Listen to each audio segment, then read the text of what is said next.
everything you do from then on is different. One of the detectives, I think his name was He was a Derek. golden boy. And all we can do right now is come together. Extreme domestic violence, multiple rapes. This is Life Support, and I'm so glad you've joined us. We are talking about stories that have to do with trauma and suffering, and you may say, well, why are you talking about that? It's because we want you to come to a deeper relationship with Jesus Christ, and we can learn together how to walk others through trauma. And we've been speaking with Brad Knefelkamp, who has been sharing his story. And last time we talked about his son Logan, who had a journey, and he took his life 3 years ago, and Brad was sharing about the different nuances of that and how he was encouraged about his faith and some of the things that he went through. And he talked about 3 things that he heard afterward that was really helpful for him. And Brad, thanks again for being here. We really appreciate it. What were those 3 things that you heard? One was from your dad, one was for your wife, and one was for your boss, right? Yeah. And what my dad said right away, the first words out of his mouth, like I said, were, "It's not your fault." And then my boss, just really encouraged me by saying, I believe we're going to see our sons again, since he had his son died as well. And then my wife, she's been so awesome throughout all of this. And, I would share things with her at the very beginning of this. Well, I still share things with her, but at the beginning when you're just processing through all this. And I would say what's on my heart, and just having her say the words, "I know." Not in a stop talking sort of way, like, "Yeah, I know." But no, someone there who says, "I get it. I know what you mean. I'm feeling the exact same thing." And those 3 things are the best things you can hear as a parent who has had a child die. I say had a child die. I kind of stay away from the words lost, because Logan isn't lost. I know where Logan is. I know I'll see him again. And I can't go there and feel right about it in my heart. I know other people say, "Yeah, I lost a son," or "I lost a child," or whatever. And I don't try and correct them for that. I don't think it's wrong. But for me, something inside me goes, no, I can't quite say that because I don't believe it. It keeps the reality of heaven and eternal life available for you, and the fact that there is hope. And that's a big deal, really big deal. And the older we get, the less time it seems that's in between now and then. Oh, yeah. And so it's a real hope. And I know what you mean by someone understanding, because one of the parts of this journey is it's a lonely journey. Only those that are really in the club kind of know what you're feeling. But even then, our circumstances are different. So when you have your wife there that's experienced very similar circumstances, even though she may be grieving in a different way, mm-hmm. you don't have to explain a lot of things to her. She's there. She gets it. She knows you. She knows your pain. And that's a really big gift from God to have that. Yes, it is. So I'm glad you shared that. And I think that one thing we can do is we can encourage those that are suffering to, number one, don't be afraid to share it with your spouse. Number two, if there's tension in your relationship because of the suffering you're going through, just reach out and get help, because we do grieve differently. And there are times when we don't understand completely, like, why are you acting like that, or don't you care, or why are you laughing? You shouldn't be laughing, or whatever it was. I remember when we lost our son Taylor, and Wendy put up some pictures in the home, and that was her way of remembering. I wasn't ready to remember that way, and I remember feeling very angry And then, I got back to my senses and thought, no, that's her way. But those are the little things that we run into. Right, right. And just knowing that there isn't a right or a wrong way to grieve, it was kind of flip-flopped for Michelle and me in that I wanted to get out the home videos. I wanted to look at the pictures. And she was like, how can you do that? She said, it just makes me sad all over again. And I said, honey, I said, the sadness is there inside of me, and it's looking for an outlet here. And this helps me process through that. It gives it a chance to express itself. That's one thing I haven't done, is I haven't withheld my emotions in this. I'm fortunate enough to where where I work, I've got a separate studio office, and boy, when you get ambushed, when all of a sudden the emotions just dump on you, and you're like, uh-oh, here it comes. I've had this place where I could go, have a good cry, let it out, get back to work. Mm-hmm. But I think holding it in would be just about the worst thing. Not healthy and not good emotionally. You, during this process, had an amazing dream. Yeah. About grief. Yeah. Will you share that with us? Sure. It was a couple weeks after Logan had died, and if I'm not mistaken, it was shortly after his funeral, which was an amazing ceremony. Like I said, Logan was in the military. I know you didn't ask about this, but you're going to hear it anyway. Mm-hmm. He was in the military, and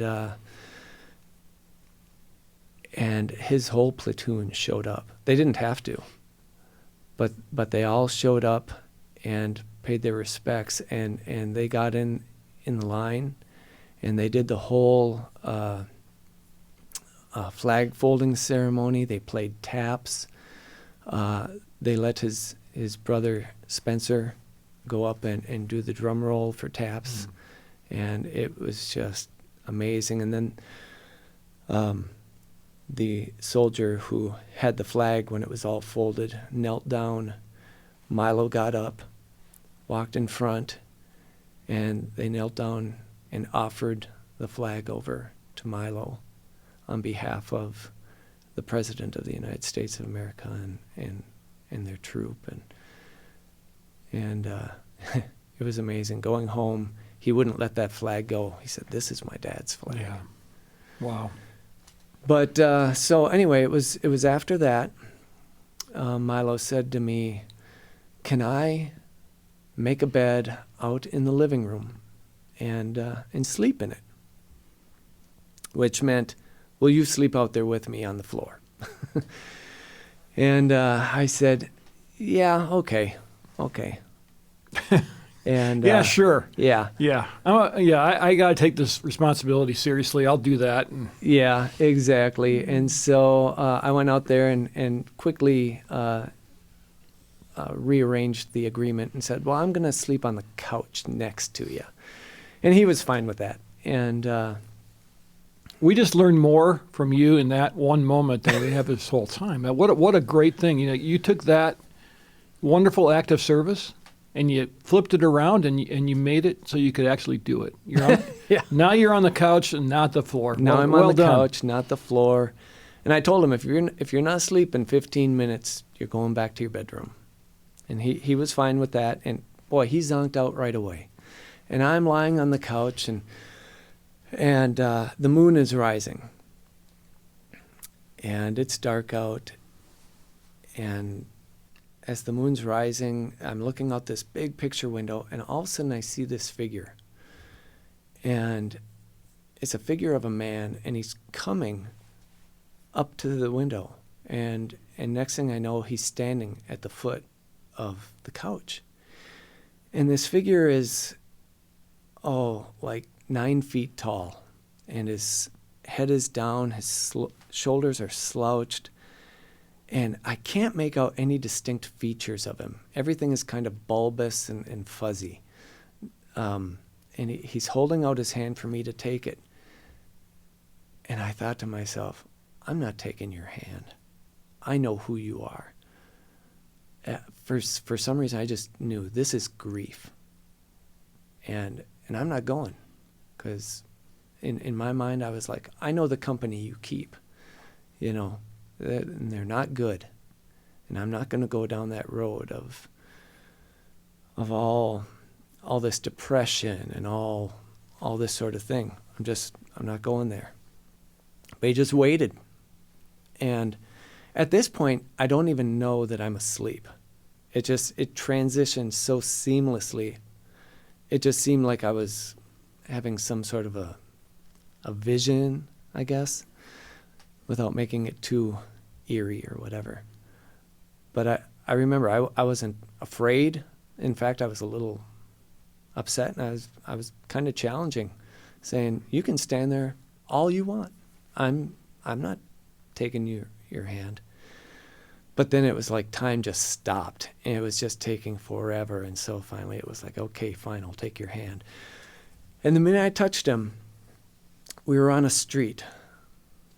We were in a town, and there were all these streets going in all these different directions. And I noticed that the streets had different names. One was anger, and one was depression, and so on and so on. And I looked down the street of anger, and it was filled with houses with their lights on. There were no curtains on the windows, and you could see in everyone's house, and you could see all the strife and all the anger and bitterness, people accusing one another. And but he didn't take me down that road. He took me down a totally different direction, and we were going toward a city. And as we got closer, there was this back alley. And the back alley it had dumpsters, it had doors kind of set in away from the lights. So they were all in the shade, in the shadows.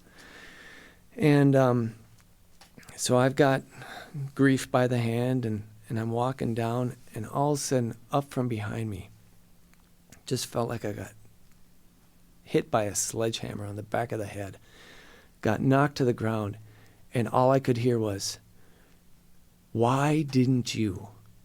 And it went through a list of things. Why didn't you go visit him while he was staying alone in a motel room? You knew he hated being alone. Why didn't you? And like I said, the list just went on, and every time I tried to get up, I'd get hammered again, and I'd end up down on that pavement. And I remember looking up, and grief is just standing there waiting for me. But I looked past him, and I saw way down at the end of this alleyway, there was light. And as I really looked, I could see in that light, it was a park. And the sun was shining. It wasn't nighttime. And there were kids laughing and playing. And I realized that's where grief is leading me. None of these other things would lead me there.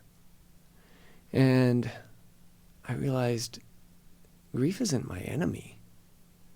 Grief is now, in a certain sense, my companion for the rest of my life, because my life isn't ever going to be the way it was before Logan died. It can't be.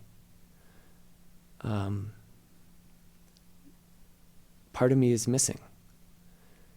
I think it was C.S. Lewis who was talking about when one of his friends from the Inklings died. And he said, well, now the me that showed itself whenever I was around him is gone. That part of me, no one will ever see, because it only came out when he was around. And that is so true with losing a child, I think especially, it's like there's a part of me that isn't here anymore.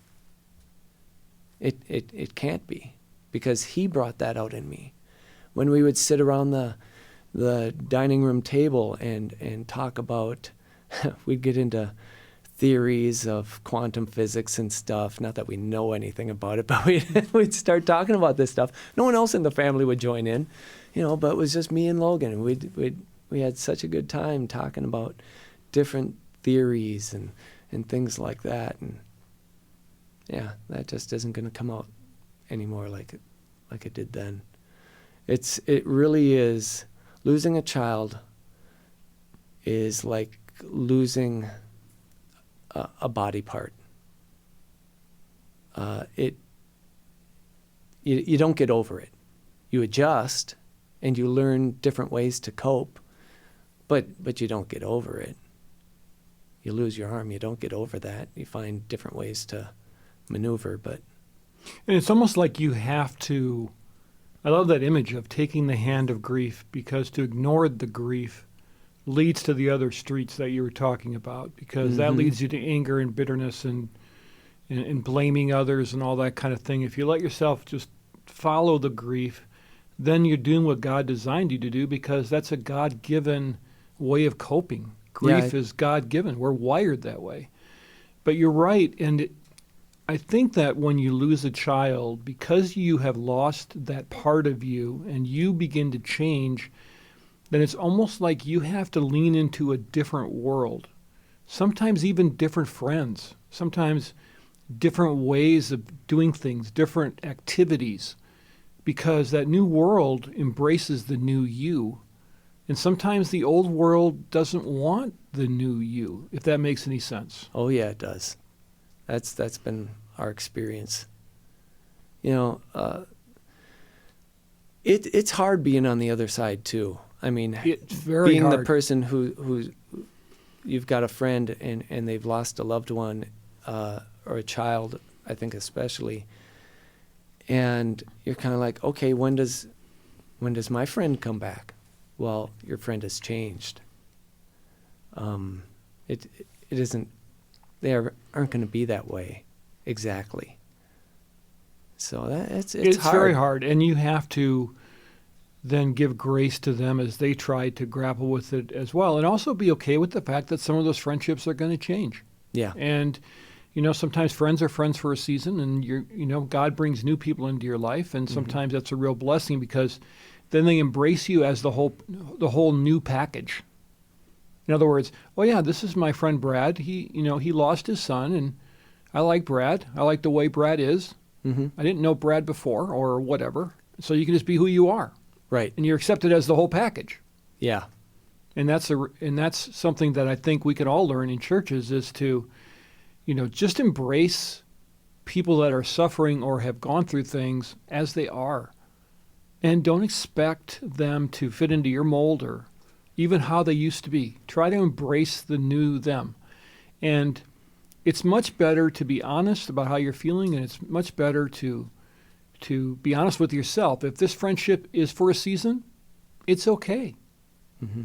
But don't expect them to snap back to the way they were. It's not realistic, and it doesn't happen that way. In fact, I don't think that's God's plan, because one of the things that God does through these horrific tragedies is God changes us for the better. That's a biblical promise. So he doesn't want us to snap back, because if we did, we wouldn't be leaning into what he wants for us now, which is part of the plan. So I think that's hopeful for me. I am different. People look at me and they go, oh, you're introverted now, or you don't like to be around people as much. You don't laugh as much. Well, yeah, that's right. Yeah. But I'm okay with it, because that's just how I am now. Yeah. Yeah. I remember, it took me a long time to listen to music again. Just because music has been a big part of my life. I was worship leader for years at a couple different churches. I went through school playing several instruments, and I went to college as a music major.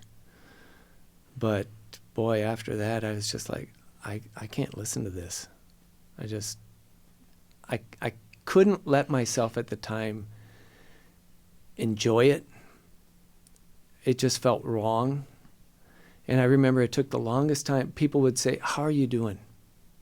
People like to ask that a lot after I know. your kid dies. It's a bad question. How are you doing? I still end up doing it, and it's a terrible question. Oh. I find myself doing the same thing. Yeah. And I remember for the longest time I'd say, "I'm doing okay." And then I'd have to tell them, and you know what? Okay is the new good. That's good. That's a good line. I like that. Because it was just like, you know what? I'm still standing. People would also say, "How you hanging in there?" Yeah. You know? Yeah. And immediately the words that came out of my mouth the very first time I heard it, "How you hanging in there?" I turned to him and I said, "Hanging in there?" I said, "I let go." I said, "Because if Jesus can't hold me up at this time, then then this relationship is worthless." That's right. You know, I've said this a lot, but I'll say this again, is that the best thing I've heard from people through the couple of different experiences with grieving that I've had is just, "I'm with you. Care about you. Praying for you." Because it doesn't require me to try to help them understand how I am. I just know they're there. Right. That's all that really matters. Right. Words don't really, except for what you referenced, God brought those words into your life that you referenced those 3 times from 3 very special people in your life. Right. Generally speaking, words are empty, but the presence of people is not empty. Yeah. If they're there with you, you know that they're there with you. And that's all you really need to know. Because you have to grapple with this whole thing on your own anyway. It's between you and God. At the end of the day, it's between you and God. Yeah. And that seems like that's the way he wants it. Yeah. Because that causes us then to totally depend on him. Because everything else is kind of like now people are talking about a lot of our idols have been stripped away during this pandemic. I think there's a lot of truth in that. Because now we're faced with no entertainment, no sports, no school, nothing. What do we have? Well, we make a choice. You know, God's still there. Yeah. So we can go there if we want and try something new. You know, so it's really interesting that you said that, because I think that was really, really profound. And I think that there are times when we need to remember that when we say things to people, we don't want to have to require a response and make them explain it to us, because that can be exhausting. I still find it hard when I'm faced with someone who has had a child die as to what to say. Even though I've been through it, I'm like, oh, I still don't know what to say to you. Yeah. I want to say I'm sorry, but I didn't do anything, you know? Yeah. So you're like, what are the words here? But I like what you just said. I'm with you. I had a guy in a church that I was pastoring in Tucson that would just walk by and grab my elbow and keep walking. Didn't say a word. And that touch to the elbow said everything. I'm here. Yeah. Thinking about you.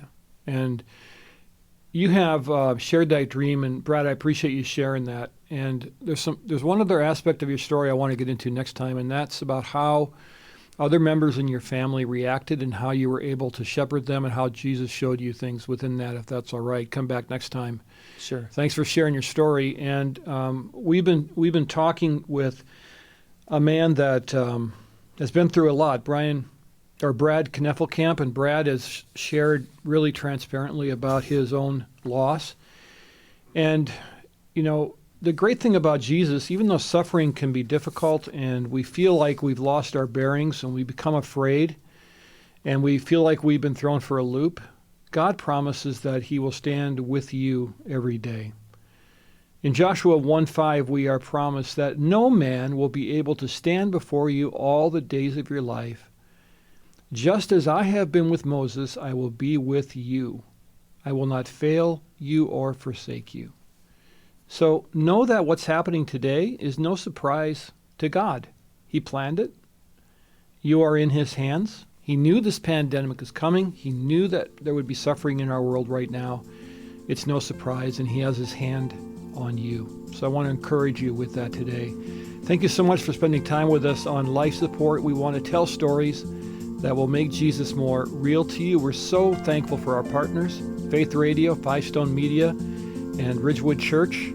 Faith Radio can be found at myfaithradio.com, known in the Twin Cities as the home of KTIS. Also, here at this church, Ridgewood, myrwc.org/life support and video at fivestonemedia.com. Thanks so much for being with us, and we'll catch you next time right here on Life Support.